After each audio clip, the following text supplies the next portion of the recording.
in the fitness world, coaching world, training world, just because you can do it doesn't mean you should be or you can be coaching it. Right. And that's why I asked the question about who are these people showing up for you, right, at these original classes versus, so what was your foundation as a brand new shooting instructor in terms of the personalities, the learning types, or, human or adult learning models, coming from martial arts and understand and having exposure to all different kinds of things versus maybe an instructor or a coach, good, bad, or indifferent. That's not to say, but came from an institution right, who'd been institutionalized in a way of instruction. This is what we do.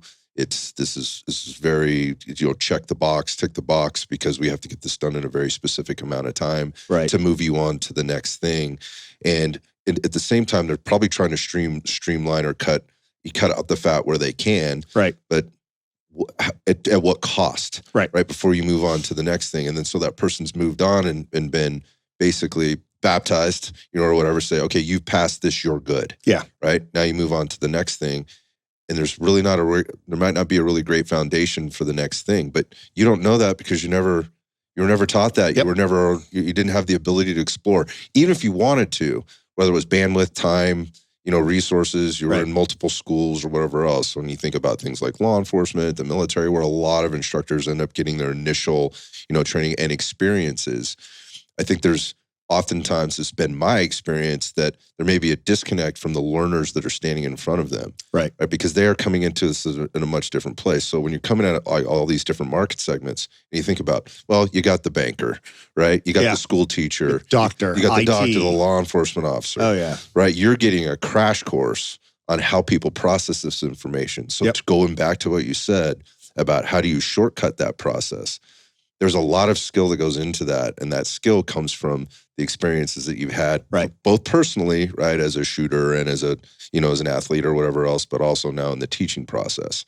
And that takes a lot of reps. So that's the next part. And that's why I was asking you about the classes, because in a very concentrated period of time, you were already a performer. Yeah. Right.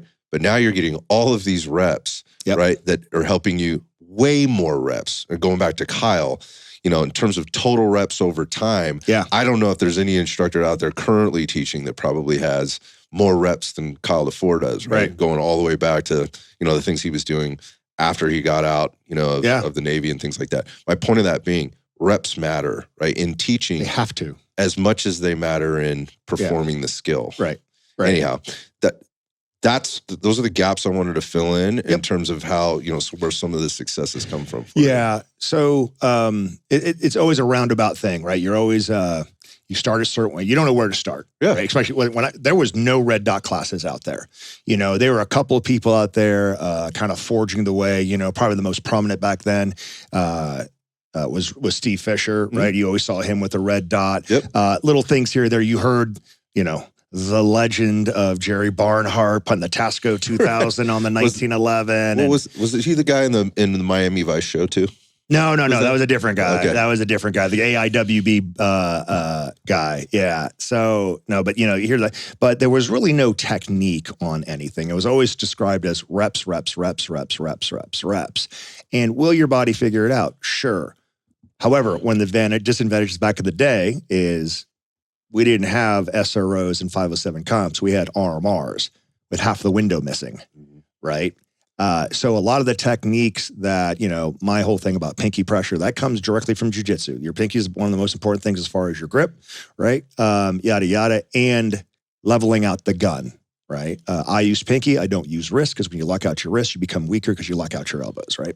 And that's where that thing's, but that is kind of lost now because of SROs. Just bring the gun up and the window's so big, the dot is there. The technology takes care of it a little bit. It does, a little bit, right? But you still have the basics of the foundation, because if you don't have, or the foundation of the basics, if you don't let that, being high up in the SRO window is not going to hit your target, right? Again, I don't care how you do it. Here's a way. Understand what is the philosophy of what we're doing, what's the principle of what we're doing, what is a technique to solve that, because there are many techniques, and then you have to do the reps to write in that procedure into your subconscious. That is what I'm, not only in the way that I'm teaching physical shooting and instructing it, but the way I'm dealing with people, and the philosophy part's really important. I've been thinking of lately. Because if I talk to a competitor, right, and all they do is compete, at the end of the match, they put their gun away and they don't pick up their gun again until they dry fire, right? To them, carrying around a gun is you're toxic, my friend, right? Am I gonna talk to that guy about having a sufficient AIWB draw? That doesn't make any sense. No. I had one guy going, hey, the draw, you teach, what do you say? You teach parlor tricks because you're trying to get someone to, you teach sub-second draws. I go, well, no, I don't teach that. That might be a goal, but that's not specifically what I teach because the draw is not important to USPSA. Okay. And I would go, you're an idiot. No, philosophically, he doesn't care about carrying a gun outside of a match. You can't, that's not a conversation. Yeah, so why am I going to engage him? Because he's right. I mean, try and make GM without a good draw and a classifier. Right. But on a stage, you rarely draw and shoot from the starting block. So the draw is not that important to USPSA. But in self-defense and work, what do we say usually wins? The first accurate round on target. So the draw is important there. But I'm not going to argue with the guy that philosophically is there. Disagrees, yeah. Yeah. On the other hand of things, where I think everybody can get amazingly better if they compete, right? Because A, it's not a scenario you'd agree with. You didn't make it up, and you can't escape the metrics of it. And you know exactly where you stand based on the people, and you can learn from that. Right. Very valuable. There seems to be a thing these days, right? I have friends that do this, and God bless them. I know their heart's in the right place. But beating up people because they don't have the time to compete is also, you're not understanding the philosophy of what they do. Like say the guy's a cop, right? Regular cop, part-time SWAT, right? So you got your 12-hour shift, 4 to 5 times a week. Then you got SWAT call-outs. Then you got overtime. Then you got a family, right? And you got your kids. And you're supposed to go to the gym. You're supposed to go to the gym. Right. And you're a man, so you need to go jiu-jitsu and all that, right? You're going to take 4 hours out of your month, right? Away from your family, away from all those other things to go compete. Or more because you have to travel. There's nothing local. Exactly. If that appeals to you, you knock yourself out. You will get better. But if it doesn't appeal to you, we got to understand that guy has other priorities for him.